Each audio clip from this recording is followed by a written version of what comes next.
Today we're going to be discussing, first of all, the vanishing of the 6-year-old Joshlin Smith in South Africa, which stunned the nation, and her mother was convicted, being culpable of selling her along with her boyfriend. Or to unpack this is Mustafa, Jinado, and Alex. You guys are welcome to the show. Okay, welcome everybody. I'll start with Alex. Can you give us a little bit of background from what you know since you're there on the ground, some of the details of this case, and what the feel on the ground is, and what people think probably did happen? They said she was sold to a Sangoma, probably sold. So, what do you think? What do you know about this case?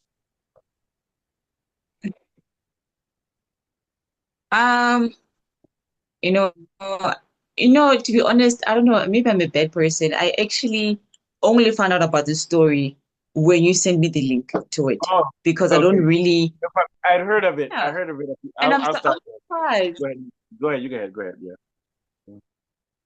I was so surprised that I haven't heard of the story, but I heard about Kwekwe's story. Like, why didn't I hear about Joshlin? But Yeah, I don't know. basically, she trafficked her child. And the Sangoma part, where did you hear that part? Oh, They didn't you sold hear her that, to Falabi? Sangoma. That's what Where they did said. you hear that?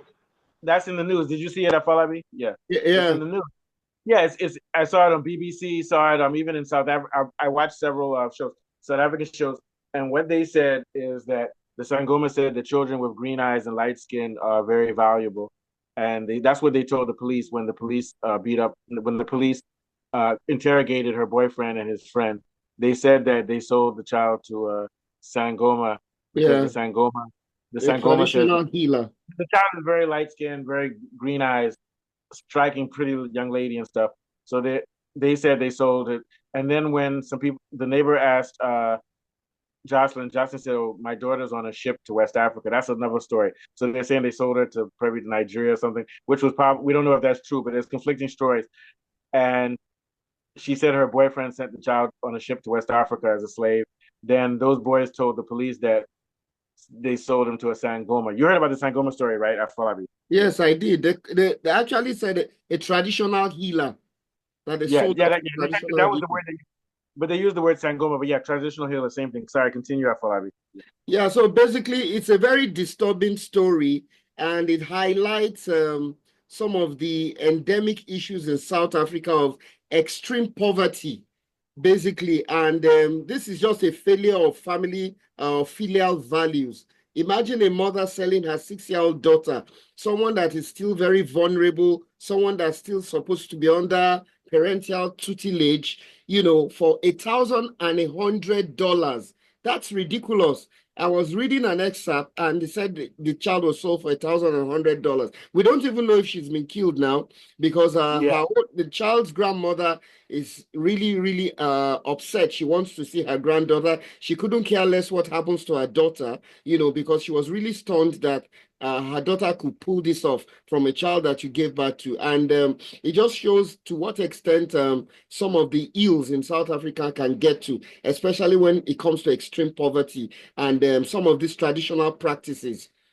well, if you look at the picture of the mom when the child, because I remember when it happened last year, the mother looked like she weighed 6 kgs. She looked terrible. Now the mom looks like she weighs 150 kgs. That means she was using tick. And now that she's not using tick, that's drug, ice. That's called ice in Nigeria. Once you stop using that drug, you now begin to look normal again. The mom looks normal now because she's in jail. So she obviously did this on drugs. They said her and her boyfriend and his friend were smoking all day, taking loans to do tick. And this drug tick can make you become a psychopath. It can make you do anything for drugs, kill people, rob people, and this is a big problem in South Africa. And she's colored, so this is also a big problem in Cape Town, in the area where the colored people live, where they're poor. They've gone through 300 years of exploitation and abusive treatment, and they have high levels of alcohol and meth, which is tick.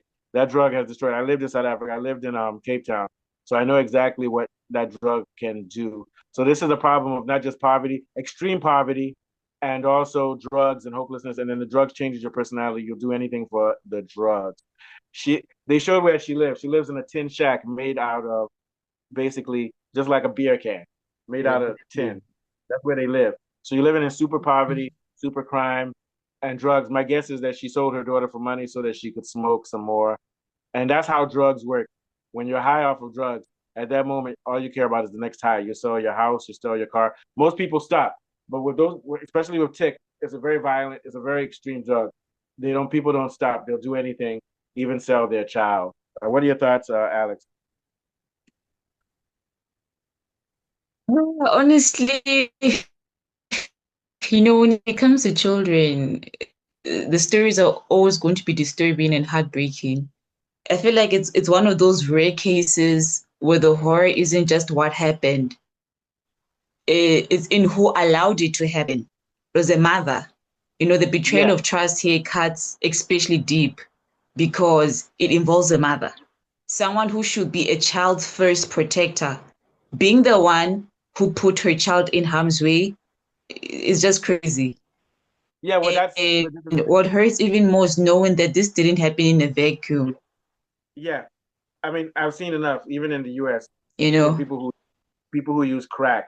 I've seen it. I know somebody who told me that when he was doing crack, he would bring his friends over and they could have sex with his daughter. So what I'm saying is that it sounds like it's unbelievable, but this is what human beings do on drugs. Then some human beings are psychopaths in which they don't feel connections to their children.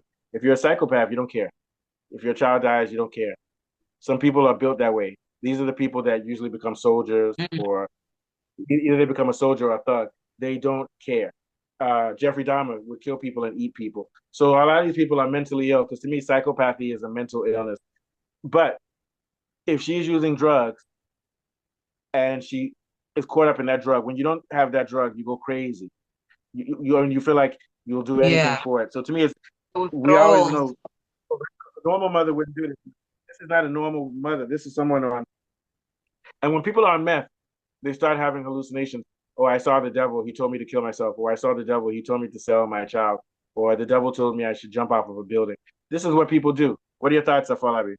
Yes, I agree with you. When you are under the influence of such substances, um, you can actually do stuff like that. And if you look at, they actually took advantage of the situation of the country anyway, because there's a market for sex, there's a market for labor, there's a market for ritualistic materials. Like you guys said, the Sangoma actually requested for a child with a particular profile, child with a particular complexion, color of eyes and stuff, whatever it is they wanted to use them for. Because there's a market for that, people like Yes. this that want to take advantage of this kind of situation, they can actually look for money, for their Yeah, drugs. and then also people who are looking for the Because if bodies, there they look was for, no market, what I'm trying to say yeah. is that if there was no market for ritualistic yeah, purposes and sex and labor, they wouldn't have used this loophole and porosity to take advantage of selling that girl to a yeah. traditional healer. But if you look And at also, South Africa's borders too, it's so porous. I hear about 16,000 annual kidnappings are carried out and facilitated in South African borders. yeah. And for all we know, she's either dead or a sex slave somewhere. Yeah. That's basically. And I've seen it. Trust me, I've seen a lot of things in South Africa. You go there. There's a place called Belleville in Cape Town. You go there. There's females there. These people there. You say, "Oh, there. These people are working like in the bar, or they're selling sex." Or no, they have security guards at the back who make sure they can never escape. So there's a lot of human trafficking. Same thing in Nigeria. They send people to. Remember when they used to send people to Italy? Yeah. Afolabi, you go to Italy, and also in Nigeria, we also have selling of human parts by babalawos. You don't talk about Afolabi. Yeah, a lot of these Edo girls in Yeah, Edo State, they are trafficked to Italy for sexual purposes. And the reason is that most of them are from poor homes. They don't have money. There's a high unemployment rate and they're uneducated. And the annoying yeah, thing is that most of them are taking their preteens from like 9, 10, 11. They are used as slaves and sexual, workers in some of these countries. in Europe. Yeah, Italy, and even some of these Middle East countries too. I hear Iraq yeah, and stuff. I actually know of someone that worked in where I'm working now. She worked as like a janitor, and someone kept on deceiving her that she was going to send her to Iraq, for a better living standard. But she never knew there was a trap to send her there to work as a sex slave so that she can be making money and sending it back to the guy. So these kind of things are common in Africa, sub-Saharan Africa. It's just that Yeah, it's a and little more in South Africa.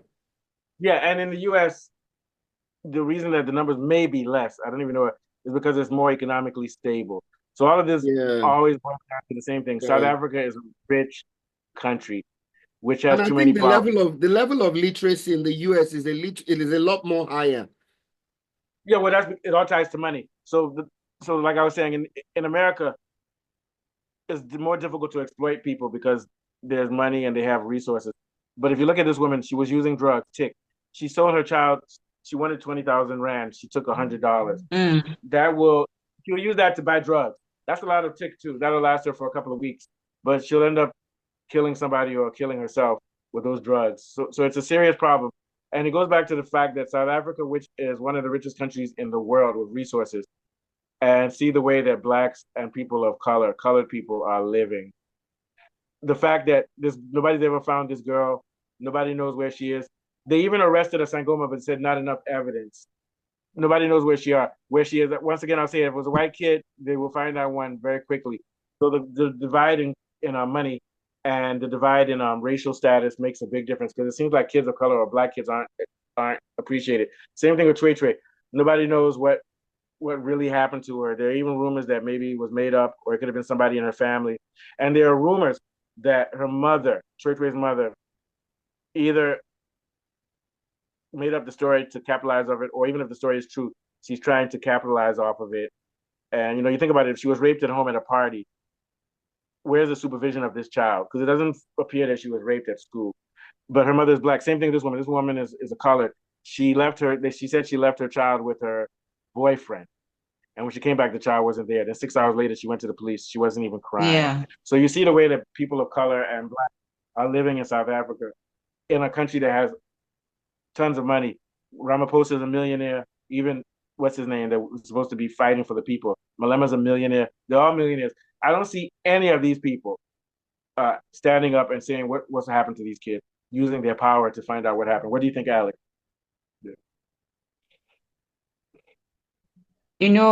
Poverty, desperation, and systematic failure are all part of the environment that make these tragedies possible.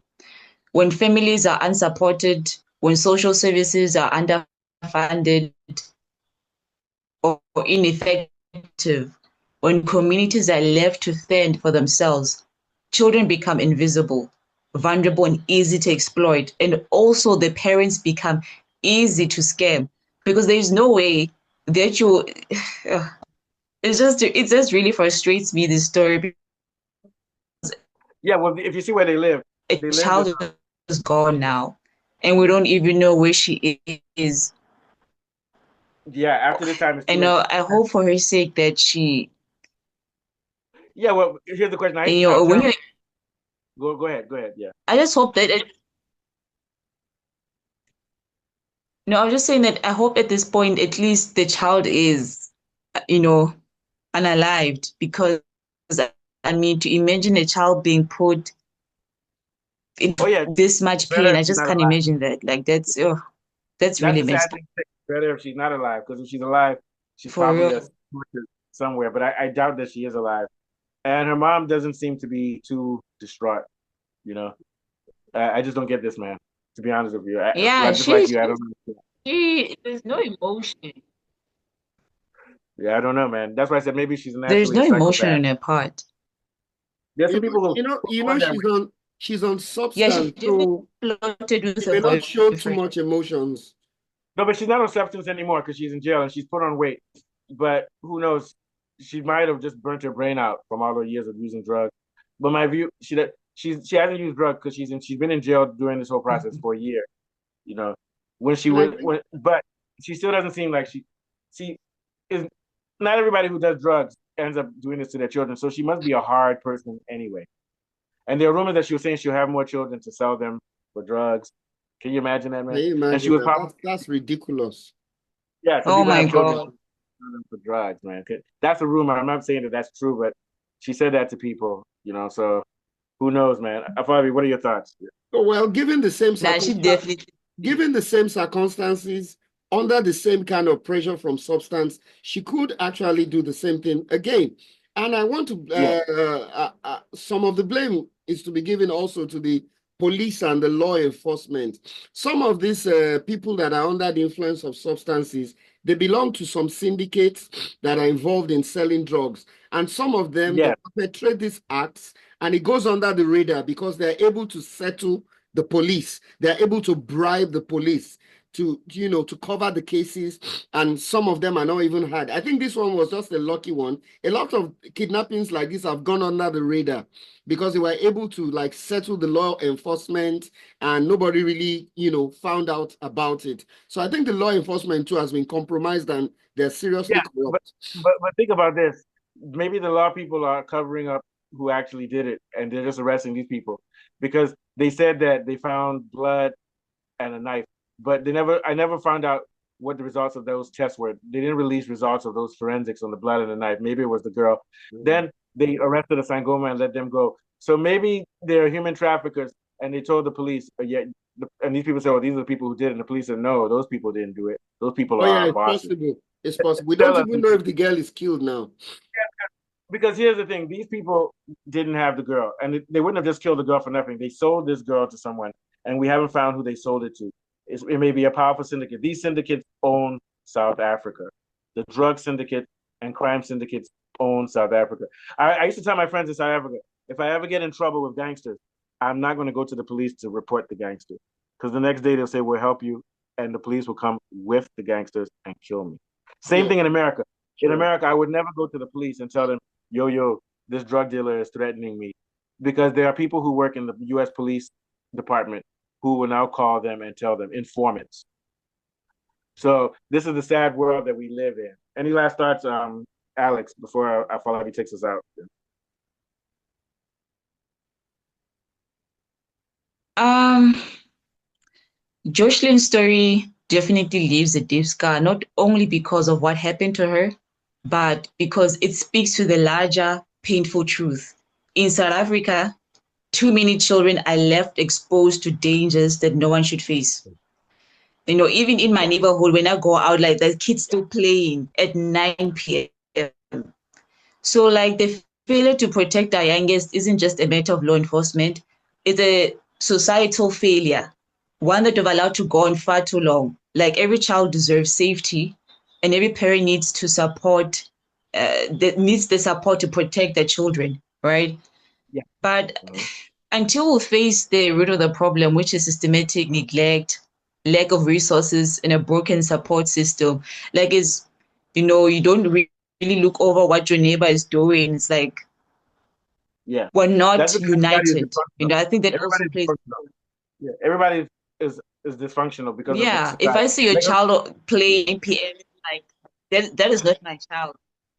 yeah, but think about it. So, like, for example, let's look at Tracy's mother. Maybe there's a party going on and she's depressed. She doesn't have money.